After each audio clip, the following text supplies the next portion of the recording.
मुंबई माझं एक आवडतं शहर. आमचा बिझनेस पाटणकरांचा आणि साठ्यांचा मुंबई ट्रेडिंगमध्ये खूप चालायचा. आमचे मोस्ट ऑफ द कस्टमर्स व्यापार मित्रमंडळाचे संघाचे मुंबईचे डीलर्स होते. पण नानांच्या निधनानंतर आम्ही आमचा बिझनेस बंद केला.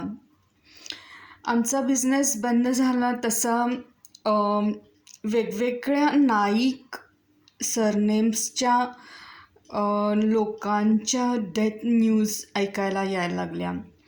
आम्ही मूळचे केसी पाटणकर अँड सन्स, तसं नाईक अँड सन्स पण आहे. तर माझ्या घरी पण 3 जणांचा अकाली मृत्यू झाला.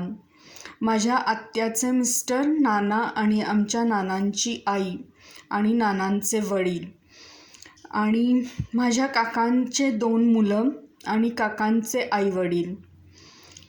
तर तसं नाईकांच्या बाबतीत पण घडायला लागलं. अमर नाईक, रामा नाईक आणि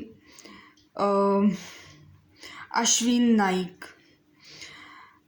तर आम्ही शाकाहारी आणि मोस्ट ऑफ द टाइम्स उपवास किंवा हिंदू संस्कृती जपणारी माणसं. मला वाटतं हे कुठल्या तरी समाजकंटकांचं की ज्यांना हिंदू संस्कृतीबद्दल आस्था नाही आहे अशा लोकांचं काम आहे. त्याचवेळी वेगवेगळे गँग्स मुंबई किंवा मुंबईच्या उपनगरामध्ये फॉर्म व्हायला लागलेले. याचंच एक उत्तम उदाहरण म्हणजे बापट गँग. तर माझ्या नानांचं पण अकाली निधन बापटांच्यामुळंच झालेलं.